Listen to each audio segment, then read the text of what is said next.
আজি মই কেইটামান তিল পিঠা বনাই দেখুৱাম। তিল পিঠাৰ কাৰণে মই লৈছোঁ 1 কেজি চাউলখিনি 6 ঘণ্টা মই তিয়াই থৈছিলোঁ এটা বাচনত। তাৰপিছত চাউলখিনি যেতিয়া কোমলিছে তেতিয়া মই এখন গামোচাত চাউলখিনি এনেকৈ পানী যাবৰ কাৰণে মেলি থৈছোঁ। যেতিয়া এই পানীখিনি শুকাই যাব তেতিয়া মই এটা মিক্সি জাৰত চাউলখিনি পিচি পেলাম। তাৰপাছত মই তিল লৈছিলোঁ আধা পোৱা। তিলখিনি মই ভালকৈ ধুই এখন চালনীত পানী যাবৰ কাৰণে থৈ দিছিলোঁ 20 মিনিট। পানীখিনি শুকালে তাৰপিছত মই গুড় লৈছোঁ। ইয়াত 200 গ্ৰাম গুড় লৈছোঁ। গুড়খিনি মই পিহনা এখনত এনেকৈ পিহি পেলাম। মই গুড়খিনি পিহি ল'লোঁ।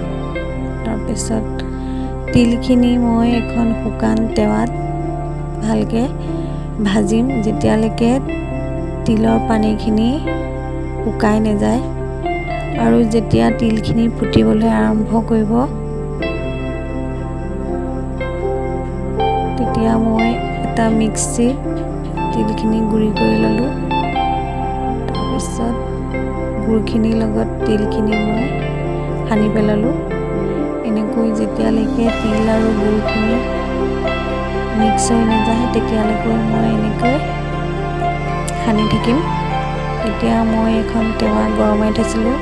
গৰম টেৱাখনত মই শুকান পিঠাগুড়িখিনি এখন হেতাৰ সহায়ত এনেকৈ মেলি দিলোঁ।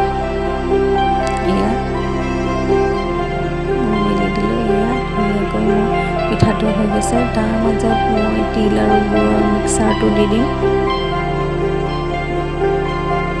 যেতিয়া পিঠাটো চাৰিওফালৰ পৰা এৰাই যাব তেতিয়া মই এখন চামুচৰ সৈতে এনেকৈ লুটিয়াই দিলোঁ আৰু হাতেৰে মই এনেকৈ মেৰিয়াই দিলোঁ।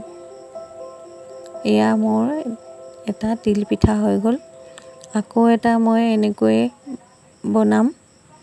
এনেকৈ মই আটাইকেইটা পিঠা বনাই ল'লোঁ। পিঠাকেইটা মই অলপ সময় টেৱাখনতে থৈ দিম ছাইডত। তেতিয়া পিঠাখিনি বহুত দিনলৈকে ষ্ট'ৰ কৰি থ'ব পাৰিব, বেয়া নহয়।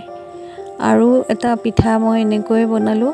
আটাইকেইটা পিঠা মই এনেকৈ বনাই হৈ গ'ল। পিঠাকেইটা এটা চাইজৰে বনালোঁ মই। আপোনালোকেও এনেকৈ বনাই চাব। ভাল লাগিলে ভিডিঅ'টো লাইক কৰিব, শ্বেয়াৰ কৰিব, কমেণ্ট কৰিব।